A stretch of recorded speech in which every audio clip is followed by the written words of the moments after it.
कह रहा हूँ, बोल रहा हूँ ना, मैं बोल रहा हूँ। अब तो अब तो मैच थपथपा दीजिए, अब तो मैच थपथपा दीजिए।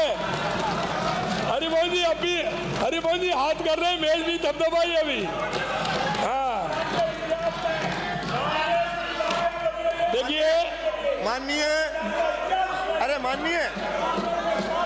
माननीय संसदीय मंत्री जी, मुख्यमंत्री जी देखिए वो रतन देवासी जी को वो पहुंच गए। सरवण जी मैं आपकी पीड़ा को जानता हूं, क्योंकि आपके पास पहुंच गए, रतन जी के पास पहुंच गए, इसलिए आप जोर जोर से कह रहे हो आपके पास पहुंच गए हैं। मैं एक बात कहना चाहता हूं, कथनी और करनी में अंतर नहीं होना चाहिए। हम देश के यशस्वी प्रधानमंत्री नरेंद्र मोदी जी कहते हैं कि हम देश की 130 करोड़ जनता के लिए काम करते हैं।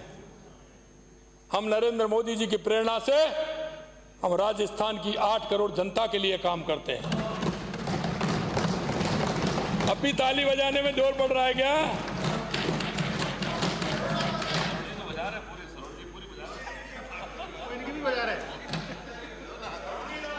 माननीय अध्यक्ष महोदय, माननीय राज्यपाल महोदय के अभिभाषण की बहस के जवाब में सदन को अवगत करा चुका हूं कि पंचायतों को गत कांग्रेस सरकार राज्य वित्त आयोग की राशि रुपए 2180 करोड़ रुपए की देनदारियां छोड़ गई थी।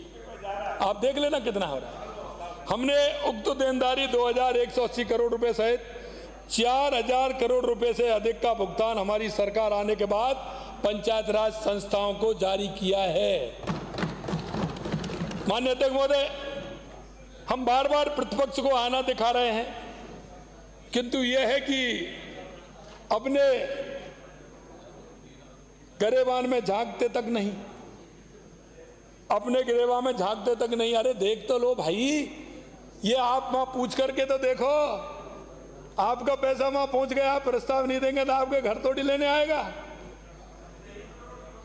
लगता है अपनी कमी नहीं देखना, दूसरों पर बिना तथ्य के अनर्गल टिप्पणी करना कांग्रेस के कल्चर का ही अभिन्न अंग बन गया है। सबको याद होगा कि अभी हाल ही में इनकी एक प्रमुख, अभी देखा होगा आपने, अभी हाल में इनकी एक प्रमुख सदस्य द्वारा देश के क्रिकेट टीम के कप्तान एवं अद्वितीय खिलाड़ी को भी नहीं बख्शा गया। इस तरह की टिप्पणी की गई थी। माननीय नेता प्रतिपक्ष और विपक्ष के अन्य सदस्यों द्वारा चर्चा के दौरान अनेक बार केंद्र सरकार के संबंध में भी अपनी अनर्गल टिप्पणियां कर रहे थे। उन्होंने न सिर्फ केंद्रीय बजट, केंद्रीय करों पर राज्य के हिस्से के बारे में बात की, किंतु कोविड जैसी महामारी के समय जब माननीय प्रधानमंत्री जी ने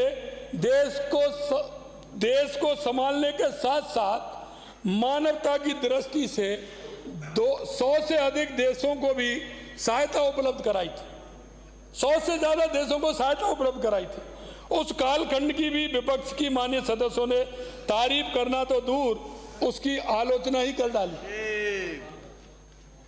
यदि हम प्रदेश के गत 5 बजटों का विश्लेषण करें तो यह स्पष्ट हो जाता है कि चाहे केंद्रीय करों में हिस्सा राशि हो, केंद्रीय सहायता हो, विशेष पूंजीगत सहायता योजना हो अथवा ऋण लेने की सीमा हो, केंद्र सरकार ने कभी भी कोई भेदभाव नहीं किया। हमारी केंद्र की सरकार ने, हमारी विपक्षी साथी जब सत्ता में थे तो अपनी कमियां केंद्र पर डालने की इनकी आदत सी बन गई थी, जो आज तक भी जारी है।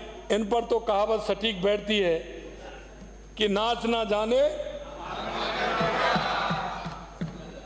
मैं एक दिन कह रहा था, माननीय प्रतिपक्ष के नेताजी ने उस दिन भी कहा, मैं उसको भी दोहराना चाहता हूं। मैं सरपंचों के कार्यक्रम में गया, इनको मेरी सरपंची से वो आगे आ रहा है विषय, बड़ी वो है, वो भी मैं आपको बताऊंगा। माननीय अध्यक्ष महोदय, प्रतिपक्ष की डबल इंजन सरकार से अत्यधिक दिलचस्पी को देखते हुए मैं आपके माध्यम से इनकी सरकार तथा हमारी डबल इंजन की सरकार के अंतर को स्पष्ट करना चाहता हूं। जब थी उनकी सरकार, चारों ओर थी लूट मारी, त्राई त्राई करती जनता, हर तरफ थी लाचारी।